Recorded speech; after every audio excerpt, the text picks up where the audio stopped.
Dear patient, dear friend, and dear colleague, my name is Marc Possover. I'm the founder of the Neuropelveology. Once again, I believe very strongly on the education of patients in neuropelveology. And today we will have a talk on a special issue, the spinal cord injury. And even if I know that for a lot of the colleagues, gynecologists, spinal cord injury don't belong to gynecology, but it belongs to neuropelveology. So it proves that in neuropelveology, of course, we are dealing with the pathology of the pelvic nerve, but also of the central nerve system, which control the pelvic nerve.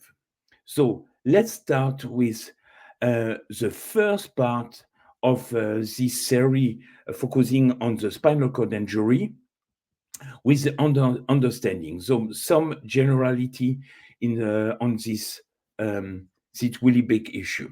So definition, a spinal cord injury is a damage to the spinal cord that results in lots of function, lots of motor function, such as the mobility, the capability to staying up and to walk, the function of the pelvic organ with impairment of bladder and rectum and sexual function, but also the loss of sensation, the skin feeling when you touch the skin, but also the sensation like the equilibrium. So the main cause for spinal cord injury worldwide are traffic accident. Traffic accident with car accident, and in young men, especially motorbicycle accident. But some other pathology condition may induce spinal cord injury, like infection, and like tumor of the spinal cord, and vascular issue with what we call ischemia of the spinal cord. So the global statistic reports that approximately 250 to 500,000 people develop a spinal cord injury worldwide per year, with 80% in case on men because of the main cause, which is traffic accident. And there are some regional difference because the incidence is higher. Incidence mean new case per year is higher in low and middle income countries due to lack of preventive measures. So complication. The spinal cord injury itself is really a major issue for the patient, which will have their life will change from one day to the next.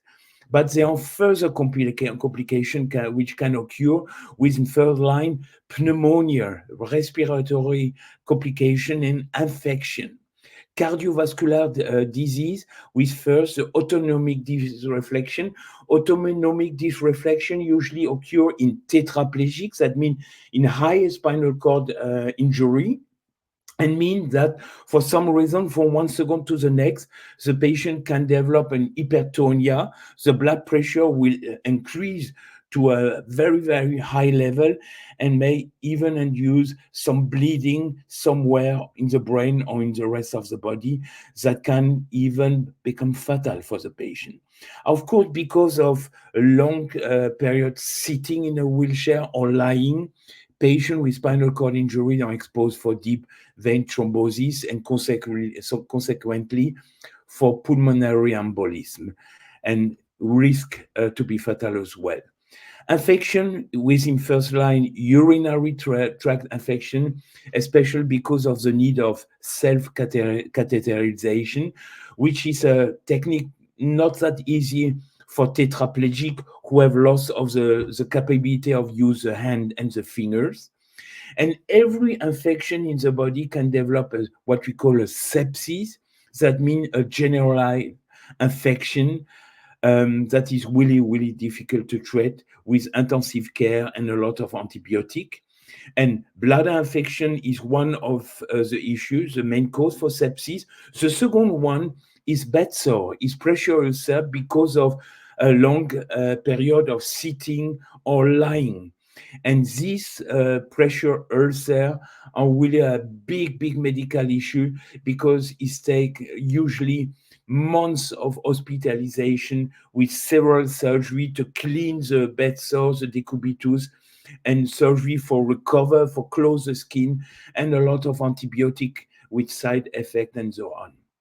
Renal complication with chronic kidney disease, because all paraplegic, spastic paraplegic, I will explain later what means spastic, but all spastic paraplegic are not usually able to empty the bladder, so they are suffering from overactive bladders. That means the pressure in the bladder increase, but at the same time they develop a detrusor sphincter dyssynergy. That means normally when the bladder contracts, the sphincter gets open, and contrary, when the bladder is getting relaxed, the sphincter close.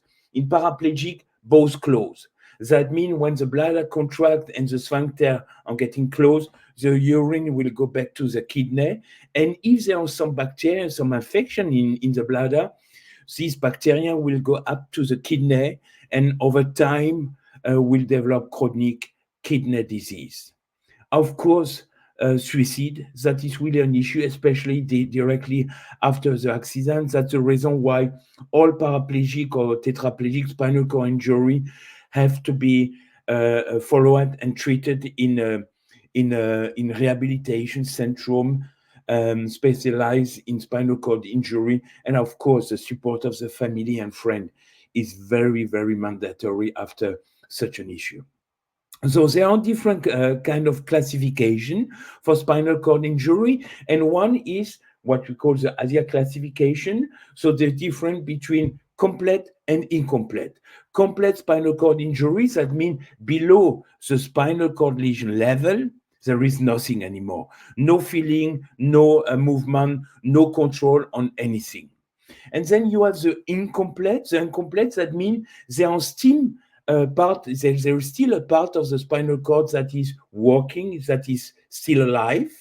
And this patient will eventually have a persistence of some feeling below the lesion, and that is what we call ASIA B, or feeling and motoric function, some movement, and then we are in the field of ASIA C, while complete spinal cord injury people are called ASIA A. So between complete and incomplete, you have the level. So patient with high level spinal cord will develop a tetraplegia with impairment of the motility and feeling of the upper limb and the lower limb. And on the other side, you have the low spinal cord injury with the paraplegia, which affect only the legs and the lower body, but not the upper body and the upper limbs. Then, and that is probably the key. The key, because you have a very important differentiation between flaccid and spastic. So for that, I have to explain you a little bit and to come back to a neurofunctional anatomy. So suppose you decide to make a movement. So in your brain, you will develop the idea, I want to move my leg, or I want to have a movement. I want to control a red muscle of my leg, for example. Then you will send an information through what we call the upper motor neuron. That means the nerve cell is located in the brain, but from the cell you have what we call the axon. Axon will go down to the lower part of the spinal cord. And in the lower part of the spinal cord, we are at the level of the lumbar. Then we will find a second nerve cell called the lower motor neuron. And from this second nerve cell, you will have axon, you will have nerves that will leave the spinal cord, will enter the pelvic cavity, and will reach the muscle of the pelvis and the lower extremity. And this lower nerve, motor nerve, are called the pelvic somatic nerve. They are the sciatic nerve, the femoral nerve. So when you have a lesion, for example, in the middle of the spinal cord, you will have a loss of the control. But once still you have preservation of the lower motor neuron, this lower motor neuron will still work. And then there is a feedback. Suppose you touch the skin of the patient, of the bladder is getting full, then some information will reach the spinal cord, and normally this information will be transported to the brain, and the brain gets the information, somebody touched my skin. And then the brain will start to analyze the information to decide what to do with this information. So it's need to do something or not. If your wife is just touching very gently your skin, it will be not necessary to retract the leg. But when you have a spinal cord injury, we are missing the control of the brain. And the problem is that when this energy, this information reaches the spinal cord, this information will jump of the motor nerve located in the lower part and will reach the muscle and will induce an irritation, an activation of the muscle, and this is what we call spasticity. And in flaccid lesion, you have a loss of this lower motor neuron. That means there is no spasticity. Patient will lose all the muscle, and the typical in spastic, you have preservation of the reflex, and typically the patient have good muscle. In flaccid, there is a loss of all muscle, loss of all respect, of all reflex, and there is a completely muscle atrophy. There is nothing. That means if you plan what we call the lion procedure to bring stimulation in the electrode to the pelvic nerve, it makes sense in spastic spinal cord injury, but not in flaccid, because in flaccid, all the nerves below the lesion are completely dead. On the other hand, means that when you have a middle or high lesion, spinal cord lesion, the risk to develop flaccid injury is very low. While the deeper the lesion, when the lesion is below T12 L1, then the lesion is coming in the area of this second lower motor neuron, and then you have an increased risk to develop a flaccid paraplegia.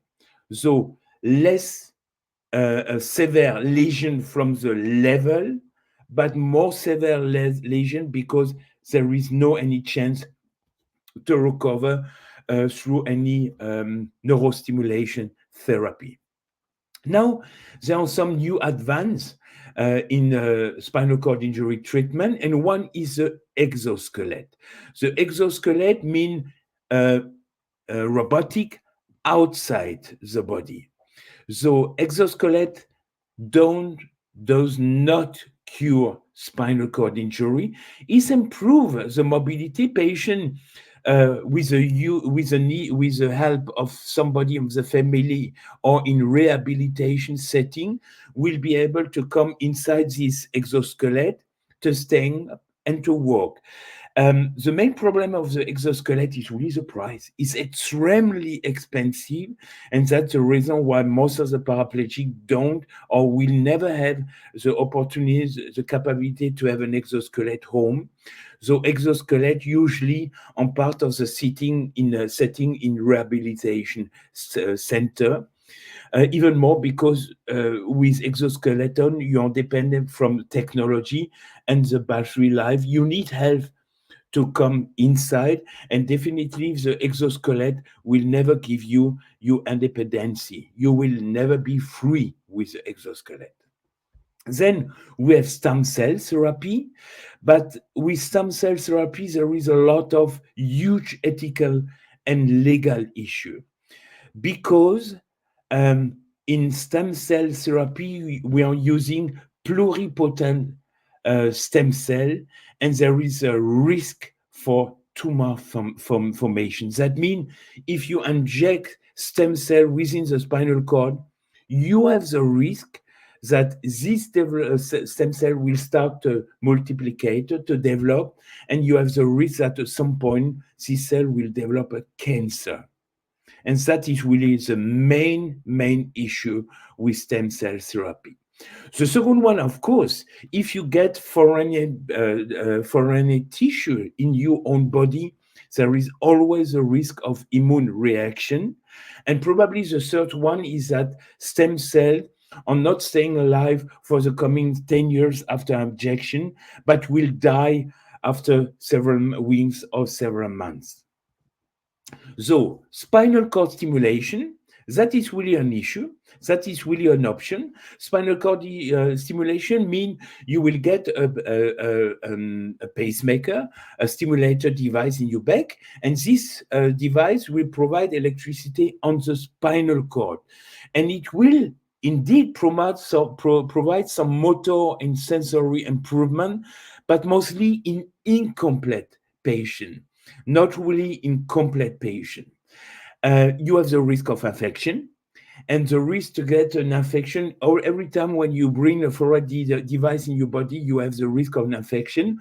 And infection at the level of the spinal cord is really difficult to treat with severe complication and high risk for sepsis. Spinal cord stimulation can be indicated in spinal cord injury people to treat pain, spinal cord or neuropathic pain. The spinal cord have a big issue also with the fine tuning. So it will not enable the patient to recover voluntary function. So it's more or less like the exoskeleton, but the robotic is not outside, but inside the body. And then there is a Possover line procedure called with my name because I discovered this procedure. And I discovered this procedure for many, many years, more or less for 20 years. But for 20 years, we didn't have small stimulation device and we didn't have a rechargeable device. So the Lion procedure really start to develop for 10 years once we got from the industry, from company, rechargeable small device which we can implant within the body with electrodes that we can connect to the nerve. The second reason why it took me more or less 10 years to develop this procedure is that at the beginning it took me 8-9 hours to perform this procedure. And over the last 10 years, I I make some change in the procedure. I develop the procedure so that today we are doing the Lion procedure, like the name said, L for laparoscopy. So we are doing a laparoscopic implantation of a neuroprothesis to the pelvic nerve. And that is a procedure now performed in 1.5 to 2 hours. And patient usually, because of the lack of sensation, will go home and the next day.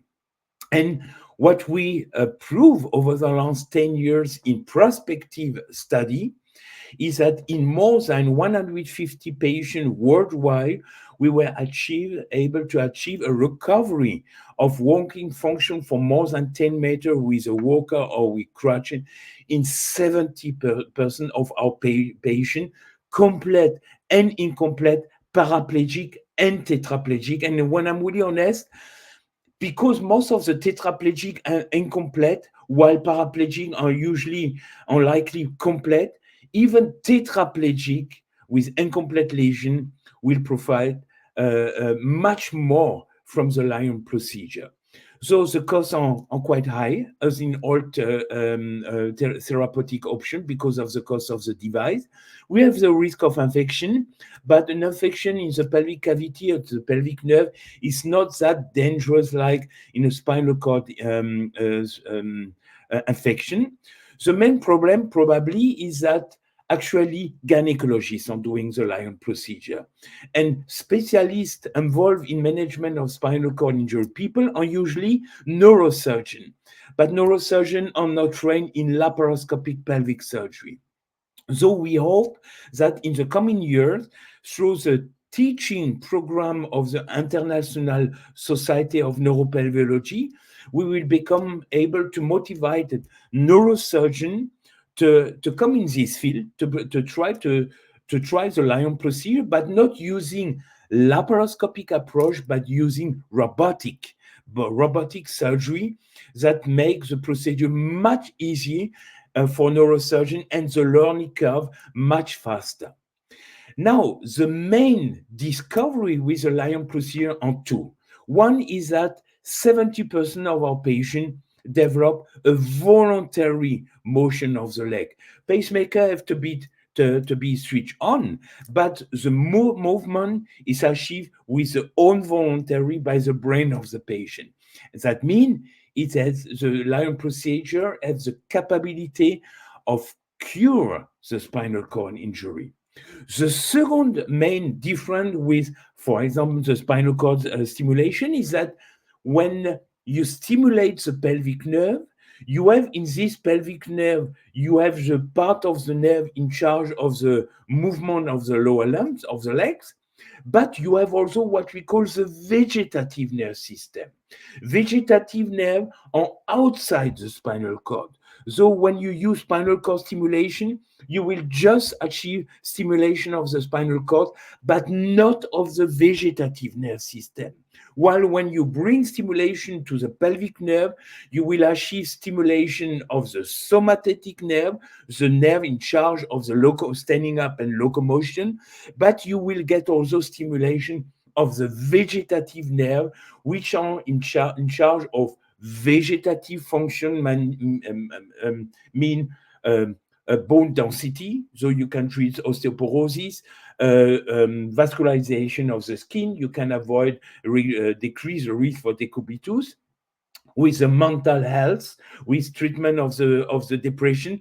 All these issues I will explain in the second part of the education program in spinal cord injury, but that is really probably the main advantage of the Lion procedure.